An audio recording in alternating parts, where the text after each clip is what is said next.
Class 8th exercise 8.2। मैं पहले इसके आपको क्वेश्चन नंबर 4 तक समझा चुका हूँ।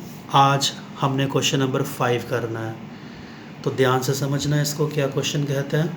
इस क्वेश्चन में एक टीवी और वीसीआर की बात हो रही है।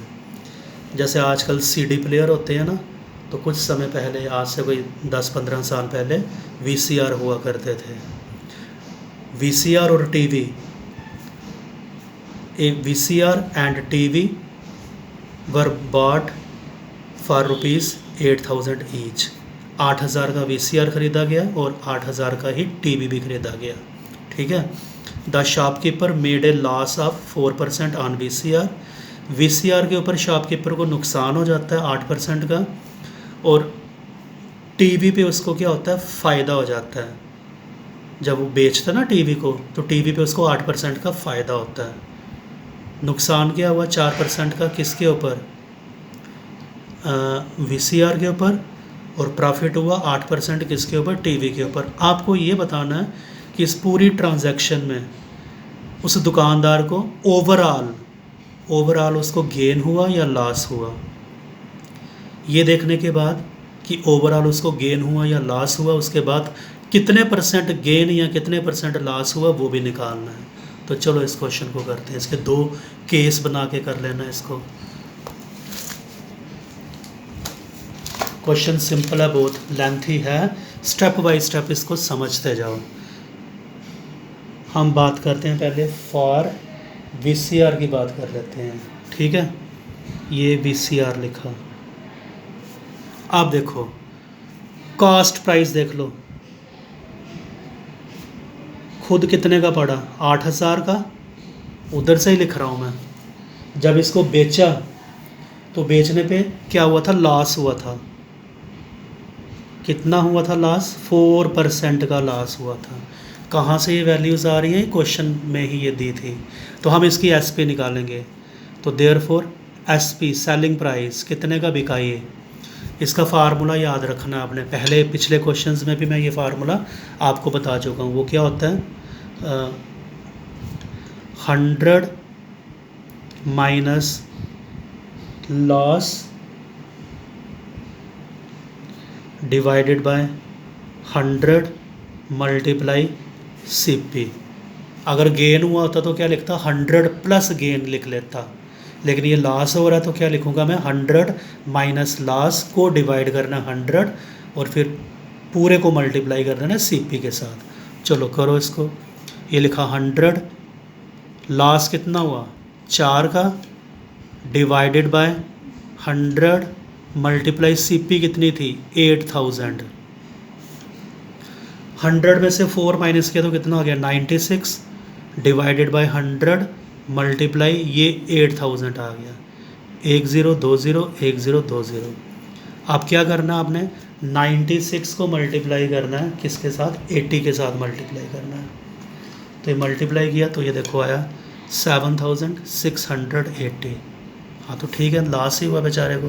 देखो ना ख़रीदा कितने का था, 8,000 का, बेचा कितने में, 7,600 से नुकसान हुआ, वाकई में हुआ इसको। अभी हम बात करेंगे किसकी, टीवी की। फॉर टीवी, तो टीवी की बात करते हैं। वो भी उसकी कास्ट प्राइस भी कितनी थी, यही थी 8,000 ही थी, लेकिन उस केस में जब उसको बेचा गया तो फ़ायदा हुआ था। कितने % का फ़ायदा हुआ था, 8% का। गेन वहाँ पे हुआ था 8% का।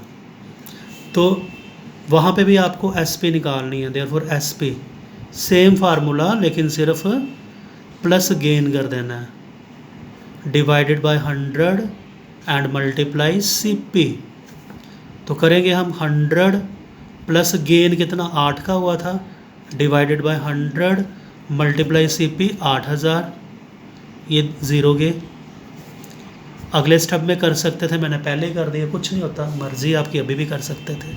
ये कितना आ गया 108 आया ना जमा करके, और मल्टीप्लाई इसको किसके साथ करना है, 80 के साथ। तो 108 को मैं मल्टीप्लाई करूँगा किसके साथ, 80 के साथ।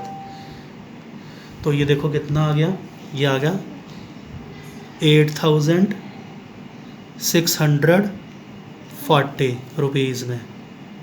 ठीक है। अब हम क्या करेंगे, टोटल सीपी निकालूंगा मैं पहले, वो क्या क्या आएगा, वीसीआर की सीपी और टीवी की, प्लस कर लेना दोनों को, ₹8,000 प्लस ₹8,000 कितना हो गया, 16,000 हो गया इसको प्लस करके। टोटल एसपी भी मैं निकाल लूँगा, कौन सी एसपी, वीसीआर की, क्या थी वो, ₹700 680 प्लस 8,640, तो इनको मैं क्या कर लूँगा, प्लस कर लूँगा, दोनों को प्लस करके कितना आया, 16,320। हाँ, ओवरऑल उसको फ़ायदा हुआ। देखो ध्यान से समझना इस क्वेश्चन को, क्या मैं बोलने लगा हूँ। दोनों को कितने में ख़रीदा गया, 16,000 में, दोनों को बेचा कितने में गया, 16,320 में। सस्ता ख़रीदा, महंगा बेचा, तो क्या हुआ फिर, फ़ायदा हुआ ना। तो गेन हुआ, यहाँ पे फ़ायदा हुआ। कितना गेन हुआ वो देख लेते हैं अभी। एसपी में से 16,320 में से माइनस कर लेना है 16,000, सीपी को माइनस कर लेना है, तो 320 रुपये का क्या हो गया, फ़ायदा हो गया दुकानदार को, 320।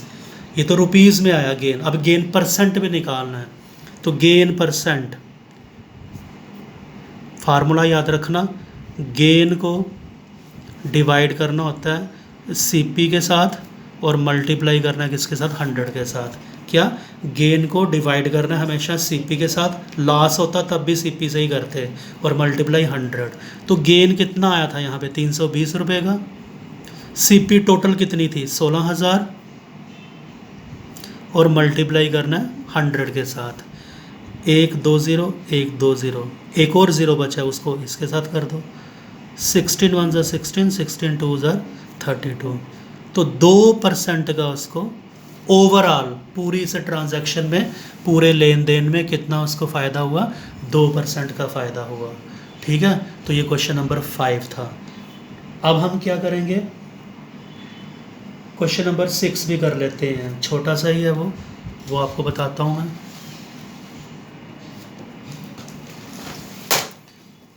देखो question number 6,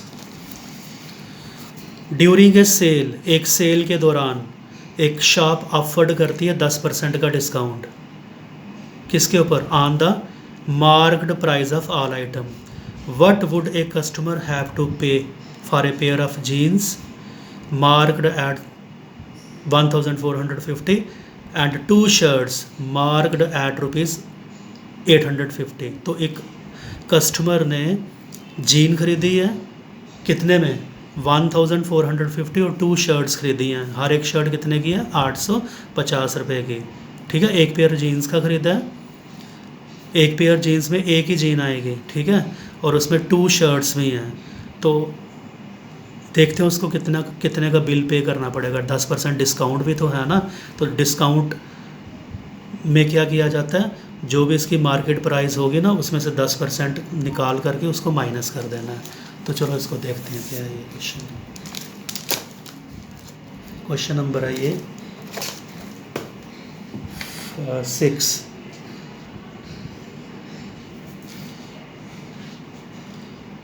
pair of jeans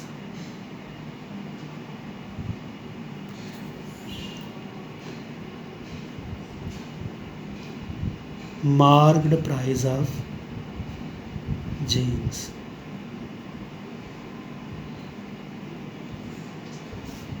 ₹1,450। उसके बाद marked price of 2 shirts,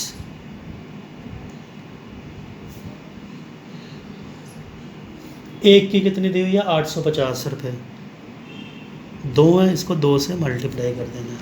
तो 850 को क्या करेंगे, 2 से मल्टीप्लाई करेंगे, तो ये कितना आया, एक मिनट, ₹1,700 आ गया।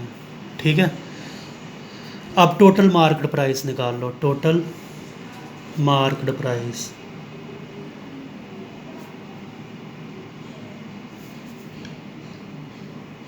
1450 में, 1,415 में, 1700 प्लस कर देना।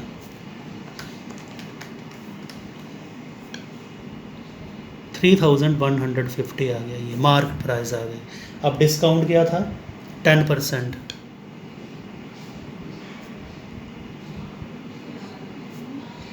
10% किसके ऊपर? Of marked price 3150। करेंगे इसको, 10% को हटाओ, 100 मल्टीप्लाई 3150, ये ज़ीरो इसके साथ गया, ये इसके साथ गया, तो 315 रुपये का उसको क्या मिला? डिस्काउंट मिला। मतलब कि टोटल बिल जितना भी उसका था ना, ये 3150, उसमें से उसको कितनी छूट मिल जाएगी? 315 रुपये की छूट मिल जाएगी। अब उसने क्या पेमेंट करनी है वो देखते हैं अभी। तो देयरफॉर टोटल पेएबल अमाउंट जो उस ग्राहक को उसने दुकानदार को देना है, 3150 में से ये डिस्काउंट क्या करना है? माइनस कर लेना है, 315 माइनस कर देना है। तो ये आ गया ₹2835, ये उसका बिल बना, ये उसको देना है। ठीक है, कम क्यों हो गया ये? क्योंकि उसको डिस्काउंट भी मिला है।